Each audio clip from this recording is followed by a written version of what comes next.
So one possibility is that we are in a bubble, that bubble bursts, but that over a period of the next couple of decades or so, we gradually do manage to productively deploy a lot of the applications that are leading to this moment of hype. And that would, in many ways, be very similar to the dot-com bubble. I'm Bethany McLean. Did you ever have a moment of doubt about capitalism and whether greed's a good idea? And I'm Luigi Zingales. We have socialism for the very rich, rugged individualism for the poor.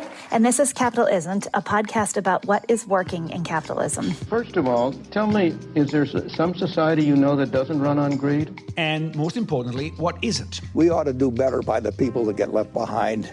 I don't think we should kill the capital system in the process. If we examine American capitalism today, there is hardly anything more important than AI. In the first half of the 2025, AI-related capital expenditure contributed 1.1% to US GDP growth, outpacing US consumer spending as an economic driver. Investment in data centers construction is projected to surpass investment in traditional office building in the same year. And 71% of equity venture capital investment this year are in AI-related industries. AI also is a huge contributor to the stock market of late. And so all of this implies that if AI turns out to be a bubble, or more simply, an overhyped technology, the US economy could crash down very fast. Those who are old enough can remember the hangover from the dot-com bubble. It was not pretty. Of course, you cannot remember. Very funny. Yet, there is another deeper reason why we at Capitalist are interested in AI. As today's guest wrote in his book, is ultimately the fear of capitalists, the fear that capitalist incentives will destroy any guardrail to the development of AI that fuel the fear of AI. Many AI experts end up being AI advocates or, even worse, AI prophets. I searched hard for an AI skeptic, and I landed on Arvind Narayanan, who is the professor of computer science at Princeton University and a co-author of this very influential book called AI Snake Oil. He also wrote a recent article with a less snazzy name, or a less pejorative name, entitled AI is a Normal Technology. Back in 2016, he wrote a book about Bitcoin and cryptocurrency technologies, but now he's moved his interest to the space of AI. But these titles are a bit of a stretch. His book does not say that all AI is snake oil, but only some of it, predictive AI. And his article qualifies that AI is as normal as electricity, which was a huge deal. Those AI-driven transformation of the economy, as with electricity before, will likely unfold gradually across decades, not years. His article has started an active conversation with AI 2027, which is an article written in April 2025 by another scholar who predicts that fully autonomous AI agents will be better at humans at just about everything by the end of 2027. And AI, this piece imagines its impacts on the economy, domestic politics, and international relations. So the dialogue is basically around just how transformative AI will be. So without further ado, let's bring Arvind into the show. In the book, you talk a lot about AI and capitalism. Why this is so important and what is so special about it? This is a quote, I think, from Ted Chiang. If I remember correctly, fears about new technologies are often really fears about capitalism. Right? How is this going to reallocate benefits and costs in our society? And throughout the book, we document over and over, not just in this general abstract sense, but specific ways in which the haphazard development and deployment of many AI tools and technologies has been such that companies get the profits, but the costs are often borne by others. A classic example, of course, is that chatbots were unleashed upon the world, and then overnight you have educators both at the K through 12 level and at the college level scrambling to figure out how to change their testing practices, their curricula, really all within a period of a year or even a few months, because now you have an epidemic of students using chatbots. So that's just one example of privatized profits and externalized costs, but this is a very common phenomenon, I think, in modern AI. So when you think about some of the traditional brakes on technology being deployed, do you worry that with this arms race that we are entering into with China and this increasing conflation between the government and the big technology companies, in the sense that this government seems to have decided that it's a matter of our survival to beat China, which you can extrapolate into meaning turn the tech companies loose, let them do whatever they want, that some of those traditional means of slowing down deployment are going to get overrun. And I guess more broadly, that this is leading to a confluence between at least a certain type of corporations and government that is perhaps dangerous for the future. That is absolutely something to worry about. And in particular, when I hear rhetoric about a Manhattan Project for AGI, for instance, AGI being artificial general intelligence, I do think that's deeply misguided. We've written an essay, for instance, about whatever benefits we imagine there are going to be from artificial general intelligence. It's not going to be realized in one moment where you've built some silver bullet technology, but rather over a period of decades as you diffuse that technology throughout society. So a lot of this thinking, in addition to this problematic confluence, I think is very short-termist, as if the future beyond the next few years doesn't really matter. So that's another way in which a lot of this thinking is deeply troubling. But that said, let me also suggest some reasons for cautious optimism. While in many ways I think the US is lagging behind on regulation of AI, we're seeing very clear harms, for instance, from chatbots and teen mental health and so forth. But at the same time, I think in a lot of cases, the harms that might potentially arise are in sectors that are already highly regulated. And that's something that people often forget when they talk about AI regulation as a Wild West. A lot of people are worried about irresponsible use of AI in medicine, for instance. But when you look at the evidence, actually, the medical field is extremely conservative when it comes to technology adoption, simply because there is so much regulation. If any medical device has to be approved by the FDA, whether it uses AI or not. There are professional standards. People can get sued if they over rely on AI tools, whether it's traditional machine learning tools or chatbots in the context of healthcare. That's the reason why when I look at some of these panicky headlines like, 2/3 of doctors are using AI, and you dig into the American Medical Association survey from which those headlines come, the data is actually very healthy in terms of what actually doctors are doing with chatbots and these AI tools. Most of them are using it for things like transcribing dictated notes and so forth, which is very much the kind of thing doctors should be doing, even though there are some risks. There can be guardrails around those so that more human time can be freed up for better quality medical care. I'm not seeing any evidence of doctors just YOLOing it and abdicating their responsibility to patients and delegating their care to chatbots. That sort of thing is not happening. It's a very conservative, very regulated, very responsible sector. So in reading your book and your articles, I am a bit confused, and this is not your fault, it's my fault, a bit confused of what of the following things you are saying, and maybe all of them, but feel free to pick. Number one is, I read that, yes, AI is good, but is not that transformational as many people make it to be. So that's one point. The second is, it's going to be slowly adopted. In part is because of human inertia, but in part because of, as you described just now, political resistance of some level and existing regulation. But the two things must go hands in hands, because if you think that there are some people, the accelerationists, that think that AI is the greatest thing that will ever happen to humankind, they might not disagree that there is political resistance, but they want to eliminate it all. In a sense, part of what the Trump administration is doing is to gut all regulation, environmental, protection of consumers, and all the stuff. And somebody might say, this is what we need, because we need to reach as fast as possible AGI, and anything that gets in the middle to be eliminated. Well, I mean, I don't think you misunderstood our views. I think we're very opposed to that. I understand that some actors have a strongly deregulatory approach, and we disagree with that. We not only disagree with that normatively, this is not a thing we should do. I don't think it is happening very successfully.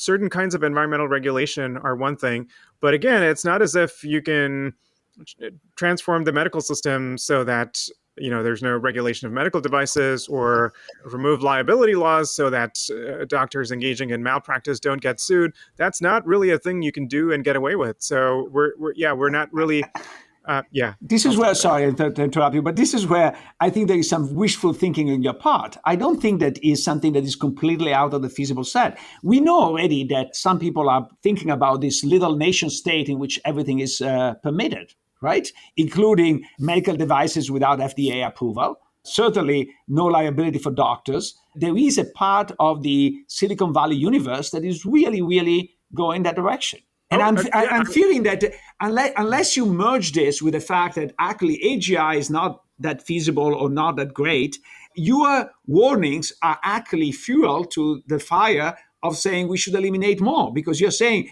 don't worry because there is regulation, but they say actually we do worry because we want to accelerate, we want to eliminate all that regulation. Yeah, I mean, a lot of what the book is about is talking about the importance of regulation, having more regulation in many cases. It's not, don't worry. I don't think that's the theme of the book. There is a lot to worry about, and that's why we wrote the book. I also don't doubt that many people in Silicon Valley do want a completely deregulated environment. I mean, I don't think they're close to getting it, but I understand that they are pushing for that. And I think we should push back. And part of why we wrote the book is to help us push back by pointing out that we're not going to get to some kind of utopia in a short time frame, and therefore if we dismantle our civil liberties, we're going to pay a lot of the costs without reaping any of these promised benefits. So in fact, we hope that our book can play a small part in resisting those crazy efforts. And the last thing I will say is that if they succeed in doing that, to me, it's not so much an AI problem. That's a democracy problem. That's a much bigger conversation. And it's not so specific to AI harms at that point. So just to keep pushing on this point, Mark Andreessen, of course, has famously stated that slowing down any AI development will cost lives, and that it's this moral obligation to accelerate it as fast as possible. Is there anything in what he said or anything in what anyone has said that has challenged your view or made you think twice about the sort of core idea that it will be slower and slower is better? Sure. I mean, there are lots of potential benefits from AI. We consistently acknowledge that. We repeatedly call out, for instance, self-driving cars as having the potential to save 1 million lives per year, which is the number of lives that are lost in car accidents throughout the world. There are many things to figure out, labor impacts, certain new types of risks that they might introduce. But I do think all of that is worth it because of the sheer number of lives saved at the end. We try to be clear about that in the book. That is not a call for conflating all different kinds of AI and arguing that no regulation ever has its place. One of the central things that the book tries to do is break apart different applications of AI so that we don't lump it all into this one umbrella, and be clear about what application we're talking about, what the benefits and the risks are. And the final point I will make is that for us, a lot of this comes down to the speed of deployment, not so much the speed of development. In our view, it doesn't matter that much if we accelerate or decelerate the development of general purpose AI systems. What matters far more is the speed with and the nature of the integration of those AI models and systems into our institutions. So we'd much rather have the conversation of should that proceed faster or slower? And the answer is it depends. In many cases, there is an argument for faster, such as when it comes to self-driving cars. In many other cases, there is an argument for slower. So on this theme of development versus deployment, you've talked about this idea that AI as it is now can create sort of a set of prizes based on an ability to beat a benchmark. And so, but the easier task is to measure via benchmarks, the less likely it is to represent this kind of complex contextual work that often defines professional practice. To explore that more, can you maybe talk about it through the lens of law?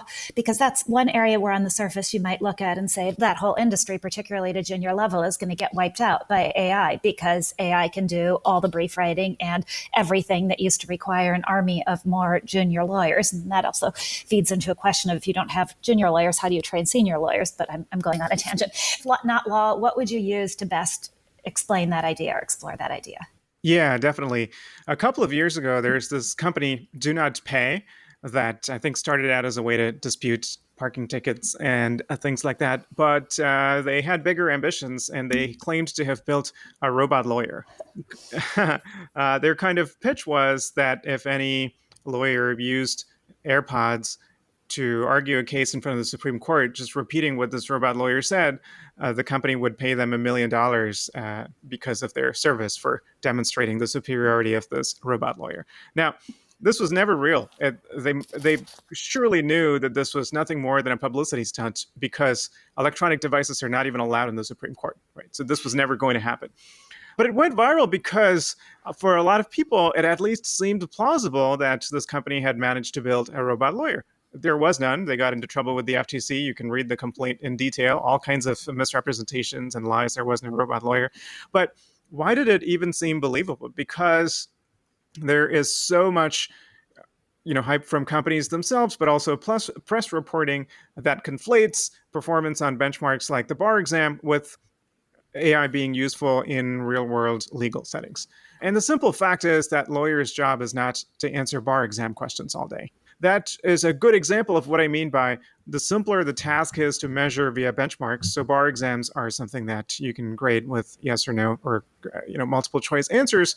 And so they tend to be heavily relied upon in the evaluation of AI for various things, but they tend to be very different from the kinds of tasks such as brief writing that lawyers actually do for most of their day. And when you look at those more complex tasks, it's hard to auto-grade. You need actual experts to be grading how well AI is performing at those things. And only very recently are we seeing credible efforts to make those kinds of measurements. So OpenAI, for instance, has something called GDP-Val, where they actually pay experts to grade AI performance on various reward tasks. That's extremely expensive to do, right? Thousands of times more expensive to do than automatically measuring AI performance on some benchmark. So that's why we've been very slow to see these kind of more valid ways of measuring how AI can be useful in the real world. And let me make one final point on this. AI for Law is one of my favorite applications to talk about because it helps illustrate many fallacies when it comes to, so maybe AI is improving at doing things like brief writing. What's going to be the impact on the legal profession? These fears are not new. More than 15 years ago, there was a New York Times article looking at some of the simpler types of AI and digital technology that could do a lot of the paperwork that lawyers do, and predicted that a number of lawyers is going to go down. In fact, it's gone up a lot in that time. And there's a very simple economic framework for looking at this. Instead of looking at AI's impact on the supply of legal work, let's look at the demand for legal work. So if it becomes cheaper for lawyers to produce a unit of legal work, what's going to happen? The number of lawsuits filed is going to go up because that has now become cheaper. The simple fact is that there is not a fixed amount of legal work in the world, and that is true of many different domains. The demand is actually highly elastic, I think, is the term that economists would use. Many of you can probably tell me if I'm using the right terms or not.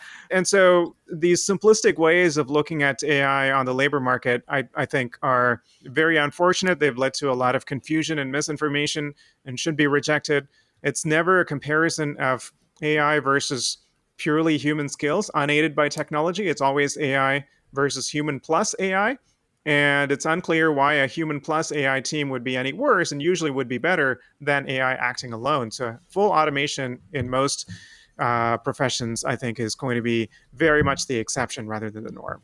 You have a quote you've used a couple of times in your writings, which I'd love to have you explain. Broken AI is often appealing to broken institutions. What do you mean by that? Way back around 2018 or so, and this is one of the things that eventually led to us writing this book, I observed that hiring automation companies were advertising their supposed AI systems that could do what are called one-way video interviews. So the pitch was these AI companies would go to HR departments and say, look, you're getting so many applications, maybe 1,000 for each open position. You can't manually review all of them. So just have each of your candidates upload a 30-second video, and our software is going to analyze not even the content of what they say about their qualifications for the job, but body language, facial expressions, various other things in order to predict people's personality, job suitability, and that sort of thing. And it was very clear to me as a computer scientist that there was no known way in which this could work. I started calling out this kind of thing, and that resonated with a lot of people. And eventually we realized that there was a lot more of these types of AI products that are not just overhyped, but as far as we can tell, don't seem to really do anything I called it an elaborate random number generator. But the puzzle to me was why, despite, you know, thinking about it for a few minutes should make clear that this can't possibly work. This was so appealing to so many of the people who were buying the stuff. And it made me realize it's not because they're getting fooled. It's because even if it is a random number generator, it actually works for their purposes. It allows them to have some seemingly objective way of saying, this is how we filtered down these 1,000 applications to these, I don't know, 20 applications that you can then do a manual interview of. And they never use it for the kinds of jobs that that are valued and paid highly. It's for things like, you know, customer service and tech support and these types of things where they don't really seem to care that much about candidates and finding the best candidate for the job. So our view was that this is one example, and there are many other examples. There is already something broken about the process. The hiring process is not working. Whatever process they have now, it's not allowing them to identify amazing candidates. So their view is, you know, if this pretends that this AI system is unbiased and accurate, is allowing them to cut down on their costs while essentially continuing to do the same thing they were doing before, you know, not care too much about which candidates they were hiring, then it's a win-win.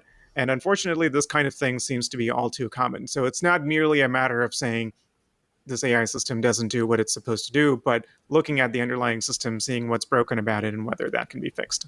One of the things I've been thinking about, this might be too basic a summation, but that one potential cost of AI is what it wipes out, mainly in the form of jobs. But another potential cost of AI is what it prevents. And that will be a more invisible cost in the sense that we won't be able to see what we're losing. It'll just be lost. And so something you've written has really stuck with me, this idea that it may prevent real scientific breakthroughs, because if we start to rely on this sort of endless loop of iteration in science of just trying to squeeze more out of what we know instead of that real creative leap toward what we don't know that has characterized most of the great scientific discoveries, that AI will actually stymie our progress rather than advance it. Am I summarizing that well? And how do you think about that? That's right. I do think AI has great potential for science if it is used right. Right now, I don't think we're on that path. I think right now, as a scientific community, we are misusing AI more than we are using it responsibly. And that's for a few reasons. One metaphor that I like is adding more lanes to a highway to try to fix a traffic problem when the real problem is that there is a toll booth that everybody has to pass through. So by adding more lanes, you're only incentivizing more traffic, which is going to make the congestion worse. In many ways, I think that's what we're doing as a community with AI for science. So here's what I mean. What are some of the real bottlenecks to scientific progress? It's not producing more papers. We already produce millions of papers per year. That number has been growing dramatically over the decades. It's not leading to true breakthroughs. And there has been a lot of hand-wringing about this already in the scientific community. And one pattern that's been observed is, this is a paper by Chu and Evans, is when a field gets larger, when papers are coming in at a bigger rate, it actually gets harder for scientists to wrap their heads around everything that's going on in that scientific community. So they have a tendency to gravitate towards the most prominent, the most already popular, the most central ideas in their field. And this actually slows down the entry of new ideas that might be radical at first, that might challenge the currently prevailing ideas. And, you know, we've seen throughout the history of science that the new radical idea, the idea that the sun is at the center of the solar system, for instance, when it was first spoken, it was almost unthinkable, right? So how do you go from radical fringe idea to the new consensus? That's the real bottleneck. It's not accumulating more facts within existing paradigms. It's realizing that something you thought you knew is actually wrong and moving to the next paradigm that challenges what we think we know. And so the way that AI is being deployed is more in the accumulation of existing facts phase. And what it's doing is it's further increasing this kind of traffic jam where there are too many papers coming in, so that scientists are forced to gravitate toward the comfort of clinging to the ideas that are already popular, which is making it harder for this inherently sociological process, right? Determining what is radical and nonetheless worth further experimenting so that it might one day become the new normal. That's not a job for AI. That is, at least for now, intrinsically a job for humans. And therefore, this avalanche of new, greater productivity, partly due to AI, is actually jamming up that process. There's more to say on that, but that's the fundamental core concern. But speaking of research, you raise a point which is very dear to me, which is the influence of control over the data on the entire ecosystem of research. Is the fact that today, most of the most valuable data are in the hands of private firms who, number one, don't share it widely, and number two, pick and choose the people that they share with to basically shape a bit what kind of research is published. You claim that other fields do much better, like medicine. I think is a bit too optimistic, but I think that this is a gigantic problem that we're all facing, and we don't have enough antibodies yet. Yeah, I mean, maybe let me speak to my field, computer science, so that I don't say anything about medicine that you might find too optimistic or inaccurate. So early on in the history of the field, the idea that computing technology could have negative impacts, that was not really something that people paid much attention to in the nascent years of computing. So there wasn't really any necessity to have a culture of some or many computer scientists being independent of tech company interests and being an external voice of research and accountability. So that is, I think, sorry to violate my promise of not talking about medicine, I think that is a way in which it's very different from medicine. When on the few occasions where I go give a talk at medical conferences, the seriousness with which they treat conflicts of interest and asking me about all of my commercial relationships with companies, they're of course worried about pharma companies. But I wish that in computer science we had anywhere near that level of scrutiny of what are academic computer scientists' relationship with these technology companies. And we don't. And it's just assumed that every computer science professor has ties with big technology companies and or has a startup on the side. That's quite unfortunate. Not everybody needs to, take some kind of vow of purity and not have anything to do with tech companies. But I do think we need some subset of independent technology experts in academia who don't take money from and are otherwise intellectually independent of tech companies. We don't have that today.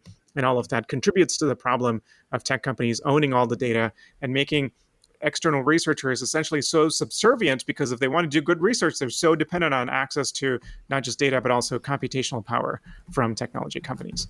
I think that's such an important point, and Luigi has gotten me hooked on this idea too, because I also think it's one of the things where the external impression is completely different from the reality of it, and that most people on the outside would think that most academics are the unbiased arbiters of truth, and would not understand all these subtle ways in which they are not. I just because this is something that I've always been interested in, I want to go back to this notion of what element of humanity or what it is in humans that can make or that leads to a true leap of genius. And it's kind of like the Kierkegaardian leap of faith, right? If you think about Einstein or Newton, when people have come up with this entirely new way of visualizing the world, it's just been a radical departure. And sometimes the math, the actual, hasn't even been there to justify it. It's just a way of seeing the world that's almost philosophical. So is it that our current reliance on LLMs can never get there? Is it that we don't know whether they can or not because nobody fully understands why LLMs spit out the answers that they can't? And if there is a way to sort of capture human genius, do we need to fundamentally rethink AI? The simple answer is I don't know, but I can share some thoughts on that. One, I can say that whatever that spark is, I don't think current LLMs have that. I do want to clarify, I'm not saying that it's impossible. I do think it would require different approaches in at least two ways. One is that if you want to increase this kind of creativity without just turning it into just a random number generator, right? Well, creativity while also retaining some kind of grounding, that would be a very different kind of product from a chatbot that's useful to everyday users. So you can't expect both of these from the same system, because an LLM or any kind of AI model or system that had that level of creativity is just going to have too much randomness to rely upon for everyday use when someone just wants it to, do some shopping or whatever, right? And I mean, I think scientists are notoriously poor at doing everyday mundane tasks, and I don't know, maybe there is something deeper to it. The more, a lot of creativity is just randomness, frankly, right? Just exploring lots of random paths, and that just makes them very poor assistants for everyday users. So for that reason, that's not necessarily going to come from the companies that are building and monetizing these chatbots on a scale of millions or billions of users, right? So maybe that has to come from a different kind of research effort. I know that there are some such research efforts out there, but the scale of it just completely pales compared to how much effort is being put into making these chatbots more engaging for everyday users. And that, to some extent, belies all of this talk about, we're building AGI because we want to cure cancer. If that's what you really wanted to do, you would be putting a lot more effort into making AI actually useful with regard to some of their scientific limitations, as opposed to making them useful for everyday users. So you use a very apt adjective, subservient, referring to academics vis-a-vis this big tech. I fear, and I think you mentioned that in your book as well, that this is not only of academics, but also of journalists. And this is particularly problematic because we are in a moment in which AI is hyped a lot. One of the functions of true journalists is actually to share the bad news. And Bethany has done her fair share of thing in that. No, I think, but it's very important because what keeps the market from going completely crazy is in part is the fact that you have negative news. If you all of a sudden put a muzzle on the negative news for a while, you go crazy. And I fear that we are in that phase, that we are in a bubble. After all, every big technological innovation brought so much hype that there was a stock market bubble. It happens with railways, it happens with electricity, it happens with the dot-com. We're due for one here. So are we in the middle of the bubble, and why? I don't know. I don't know if we're in the middle of a bubble.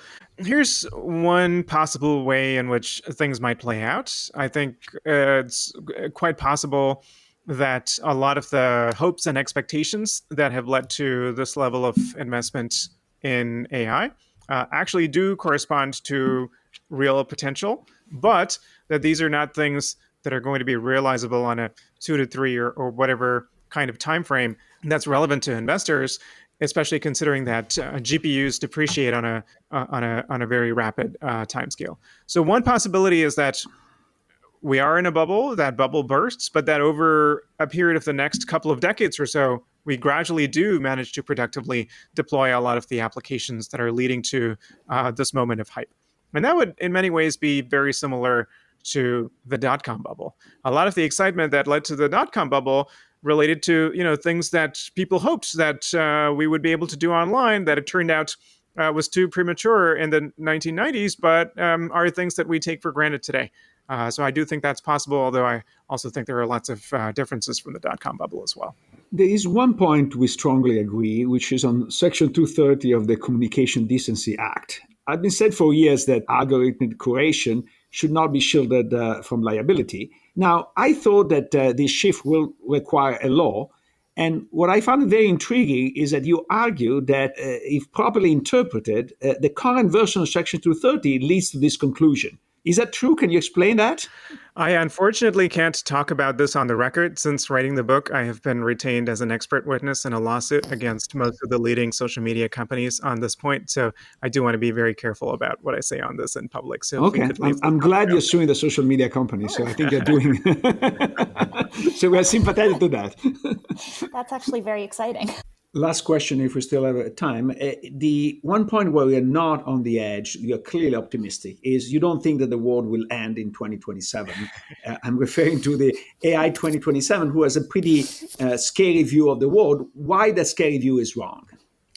Yeah, I mean, look, we can't be sure that the scary view is wrong. And I'm glad that they're doing the work that they do and are talking about the kinds of scenarios that they think more people should think about.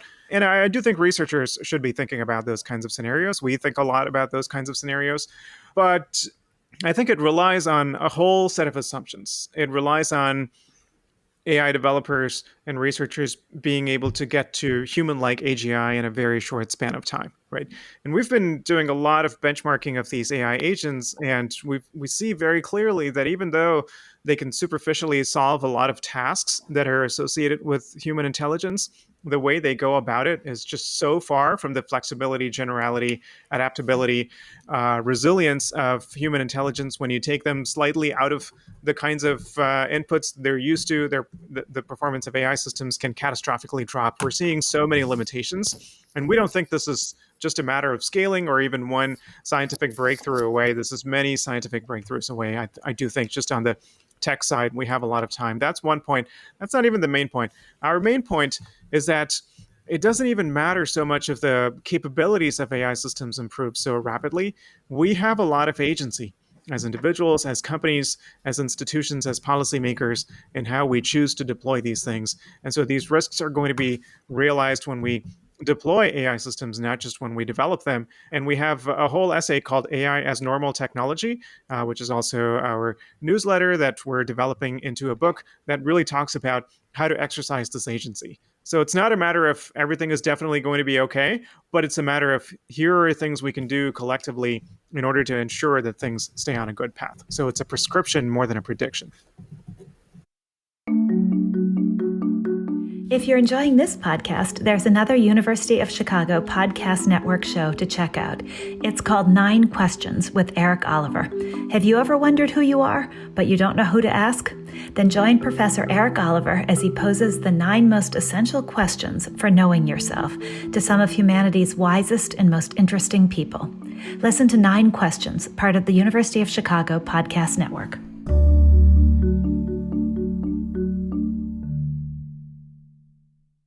A lot of his arguments rest on the idea that there are systems in place and structures in place in our world that will stop us from having to confront these questions. And I think it rests on a second assumption that those systems that will make us have to confront those questions slowly are also good. That friction, for lack of a better word, is good. Does that sound like an accurate summary? Yeah, absolutely. Yeah. I think that he assumes that this is in place when I think part of the crucial debate is from a societal point of view, what should we do? If you just assume that technology will be slow by definition, there's nothing to be done. It's kind of a positive, optimist laissez-faire, assuming that the government works very well. And Yes. Maybe because I'm pessimistic, I don't think that the government works very well, especially when there are powerful forces that want the government not to work in that direction. It seems to completely ignore that there is a massive pressure of the Silicon Valley to get rid of all these frictions. It's funny, I've been subscribing to this AI newsletter, and I've been thinking increasingly that the ways in which AI is getting integrated into things, it's just being done in these ways where it's not as obvious as he thinks it's going to be. And so because it's not as obvious, it's sort of creeping in around the back door. And therefore, because it's creeping in through the back door, the systems won't be in place to prevent it. So I really want to believe in the simplicity of his viewpoint, or the seeming simplicity of it, that deployment will be different than development. But I didn't come away convinced from the conversation that was right. And if he says that at the end of the day, AI is such a quote unquote normal technology, then the acceleration that we fear or we desire might not be there. And so even the pressure to think hard about this societal trade-offs disappear. Yeah. And that's dangerous in and of itself, right? Normalizing AI might actually be worse than not normalizing it, because it's so comforting to all of us to believe that it will be like electricity when it may not be, right? It's false. It's false. I think what you're getting at is that it's false comfort. Yeah, absolutely. But first of all, I want to be very clear. I did learn a lot from his writing, and it did change a bit my mind. I think that his notion that AI might be quote unquote a normal technology, not so accelerating, might be true. ChatGPT 5 was not such a leap forward from ChatGPT 4 as people expected. And so maybe this technology, at least the current system of LLM model, is reaching the point of decreasing return to scale. And so, yes, it's going to continue, but it's not going to continue at an accelerating pace as we have seen in the last few years. Well, so I want to believe that. I think because I'm pro-human, and because I do worry deeply about the impact of AI on our AI at speed, or at accelerationist speed on our economy, because I don't think there's any way, given the current state of our society, that we'll have anything in place that will deal with it. And if it is what its proponents say, it will be like the China shock times, I don't know, 10,000 times a million. So my bias is to believe that, but I'm not really sure it's right. Did you see there was a new gauge published by OpenAI last week called GDP-Val, and it's basically evaluating leading AI models on real-world tasks that have been curated by experts from across 44 different professions. And my longtime friend and former colleague Jeremy Kahn, who writes for Fortune and is a great thinker about AI, wrote a piece about it that was eye-opening to me, because his point is basically that some of these studies showing that AI work slop is a drag on productivity and that there aren't really any advances being made are often not quite what they're cracked up to be. And so I'm really not sure what to think. Even as we're all taking comfort, for example, maybe in his point of view, that LLMs can only do what a lawyer might be asked to do on the bar exam, but can't do what a lawyer does in real life. There's work being done that would suggest that it's already changing, even as we're looking at it. Within 15 months, the models went from being barely credible to producing work that's rated as comparable to lawyers almost half the time. But it is still is this piece I'm reading now would actually end up supporting our guest's point of view, and that it's focusing, GDP-Val is still focusing only on written deliverables. And lawyering is so much more than that negotiations, courtroom advocacy, client counseling, ethical decision-making, they're all outside of this frame. So I think... Did you say ethical decision-making? Yes, ethical decision-making. I did say that. So I think it comes back to what you said. We have to be really, every single thing has to be very grounded in the specifics, and it's really hard to generalize. And so I think for any task, it's just really hard. It's really hard to generalize. How's that? Yeah, that sounds a bit like historians. They always say it depends, and with this you don't have any conclusion. But I think that we can generalize one thing, that it is going to be disruptive for any kind of job. And the thing that is difficult to establish is for some job, the disruption will be mostly positive because you get enhanced in your productivity. And for other, there will be a lot of displacement. And so this is not a reason to block the benefit of AI, but it is a reason to think very hard how we can soften up the societal consequences that these technological changes will bring about. And particularly, I like very much his position vis-a-vis both the famous Section 230 of the Communication Decency Act. He shares my views that you should make companies liable when they actively edit in the form of promoting some posts versus others. Now, he claims that you can even use the existing law to make them liable. Unfortunately, he didn't want to talk about it because he's an expert witness in a case like this. But I think that would be very, very useful. And also, he has a very thoughtful position we didn't have time to discuss on copyright issues. And he basically say we need to have the political system to intervene. The trade-off between the incentives to protect the producers of art and the incentive or the producers of technology and the incentives to distribute them to the largest number of people is very much driven by the existing technology, and the existing technology has changed. And so we need politically to have this discussion. Unfortunately, we don't have basically either of the two sides being ready to have this discussion in a calm way. And so I fear that we're going to try to limp along with outdated institutions. I think that's, to me, is the greatest frustration.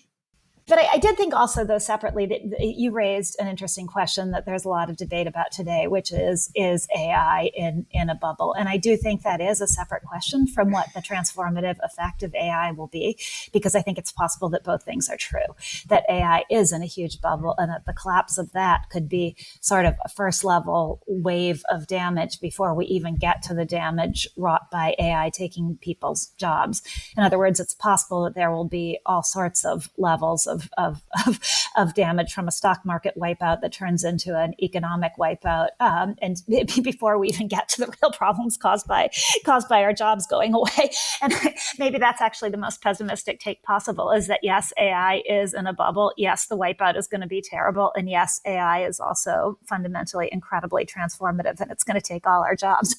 I think would be very painful. And I think we're going to have all the problems that are being created by Trump has been pushed under the rug because we had this big bubble driving the economy.